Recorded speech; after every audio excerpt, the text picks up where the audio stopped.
আমি ছোট মানুষ, আল্লাহ মাফ করুক, আল্লাহ মাফ করুক। আমি একটা কর্মসূচি দিয়ে দিছি। আমি বলছি এই বাউল আবুল সরকারকে যদি মুক্তি দেওয়া হয়, শাস্তি না দেওয়া হয়, আগামী 1 ডিসেম্বর মানিকগঞ্জ আদালত চত্বর ঘেরাও করা হবে। ইনশাআল্লাহ আমি নিজে মানিকগঞ্জ যাব। মানিকগঞ্জ আদালত চত্বরে মানিকগঞ্জের জনগণকে লাইভে এসে বলেছি আপনারা উপস্থিত থাকবেন।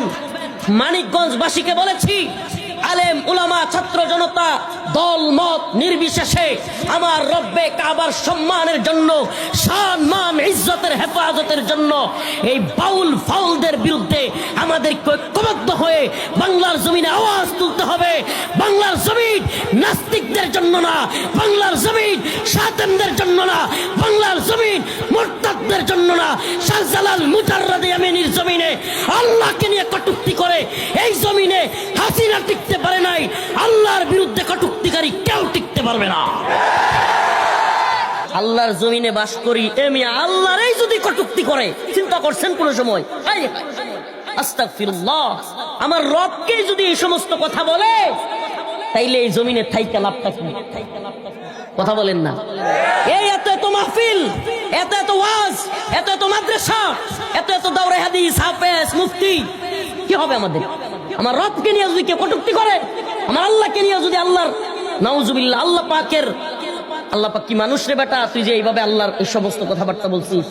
আল্লাহ পাক কি মানুষ যে আল্লাহর এটা নাই ওইটা নাই, বা আল্লাহর এটা ওইটা বুঝি না, নাউজুবিল্লাহ।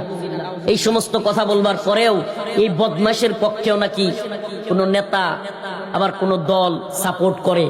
মেঘমল্লার বসু নামে বামপন্থী এক বদমাশ ঢাকা বিশ্ববিদ্যালয়ে মশাল মিছিল দিছে বাউল আবুল সরকারের পক্ষে। সে যুক্তি দিতেছে বাউল আবুল সরকার জীব এবং পরমের পালা করে, জীব এবং পরমের পালা করতে গেলে অনেক সময় একদল জীবের পক্ষে থাকে, আরেকদল পরমের পক্ষে থাকে, আল্লাহর পক্ষে থাকে। তো তখন একটু পালার মধ্যে এদিক সেদিক হইতেই পারে, কথার মধ্যে এদিক সেদিক হইতে পারে। মানিকগঞ্জের এক কুলাঙ্গার আবুল সরকার নাম, যে কিনা আমার রব্বুল আলামিন, যিনি কুল কায়নাত সমস্ত পৃথিবী সৃষ্টি করেছেন, রব্বুস সামাওয়াতি ওয়াল আরদ, যিনি আসমান এবং জমিনের মালিক, যিনি আমাদের সমস্ত মানুষের মালিক, যিনি আমাদেরকে খাওয়ান, যিনি আমাদেরকে পালেন, যিনি আমাদের রিজিক দিয়েছেন, যিনি আমাদের এই শ্বাস প্রশ্বাস দিয়েছেন, যিনি আমাদের কথা বলবার মতো এরকম সুন্দর একটা গলা দিয়েছেন, কণ্ঠ দিয়েছেন, সেই রব্বুল আলামিনকে সে কি বলে একটু আপনারা শুনেন। আমি